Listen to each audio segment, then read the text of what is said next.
It took me a moment to realize that something was wrong with me.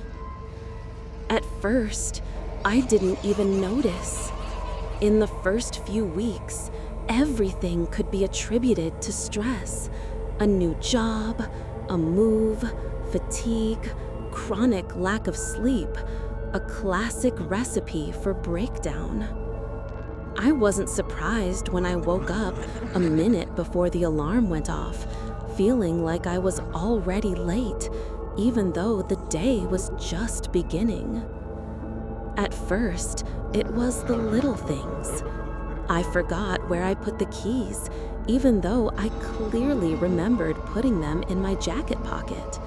I found the pasta open on the sink, even though I had been closing it in the morning. A couple of times, it seemed that the light in the hallway was on, although I definitely turned it off. One night, I felt my phone under my pillow. The voicemail contains a message sent to an unknown number. I pressed it. A hiss. It was like someone was running a microphone over the fabric. I deleted it without listening. Just fatigue. Something's wrong with my head. But then, something started happening to the body. I felt it on the subway. She sat huddled in a corner, her eyes closed, white noise in her headphones. And suddenly, there was a clear movement in the fingers of his left hand. 3 fingernails on the armrest, slowly at first, then faster. Rhythm, sequence. It took me a moment to realize it wasn't me. The hand seemed to detach. I watched her continue, but inside there was a sticky fear. It's like someone inside is rehearsing to be me. I clenched my fingers, took my hand away, and clenched it into a fist. They were shaking. I checked at home. The nail is broken. This has happened before. I just wasn't looking. I started writing it down. Everything that's weird. Open browser tabs with things I wasn't looking for. A video where I look at the camera and smile, but I don't remember it. Once upon a time, a note in my handwriting. Don't resist.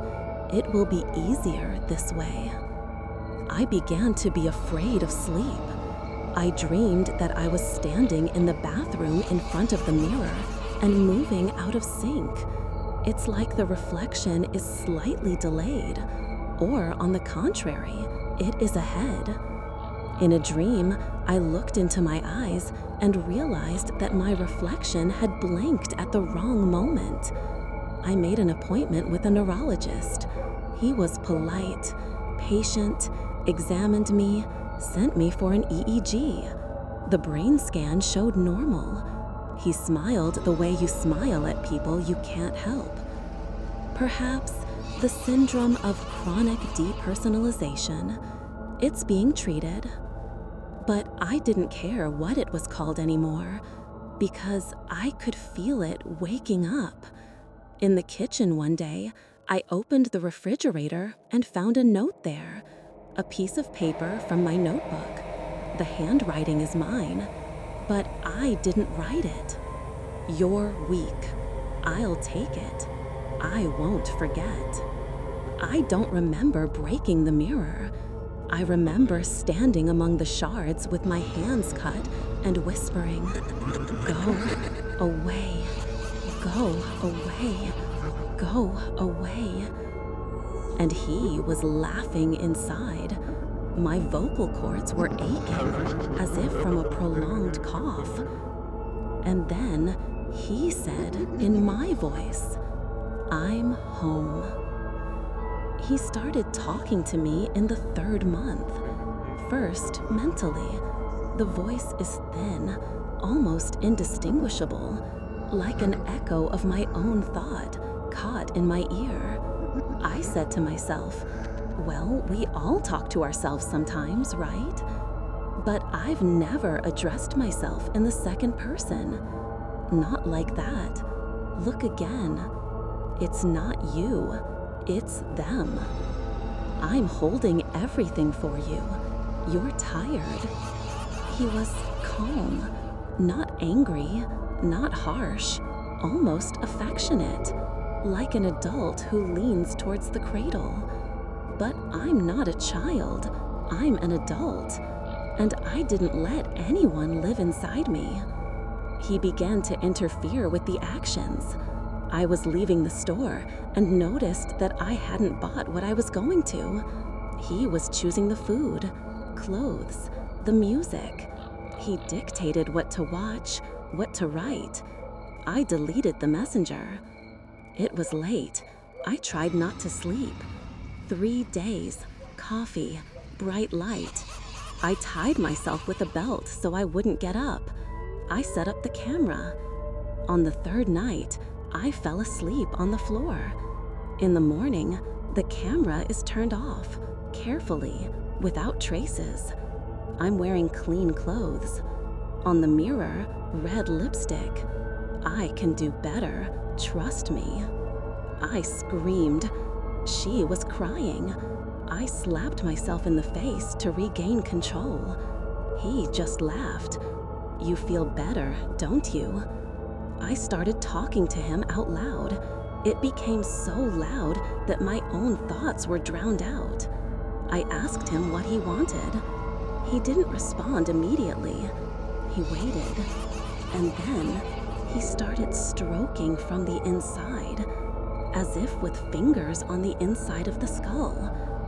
I want you to rest. You're tired. Let me. I was arguing, but he was calmer, more nimble, wiser, as a person who knows that victory is a matter of time. He drove me out at night, then in the afternoon. At first, I was wasting seconds, then minutes. Then I came to myself on a bench with an ice cream in my hand, which I don't remember, or with a book open on page 20, even though I've memorized the first one.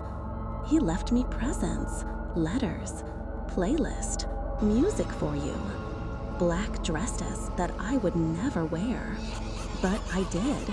Her hair was styled, her lips were bright, the mirror was misted from breathing, and there's someone in it who smiles before I do. I started to lose the words. I forgot the names of things. I couldn't remember the names of my colleagues. One day, I couldn't remember the word chair. The pen disappeared from my memory, but suddenly I knew how to play chess. These were not my memories.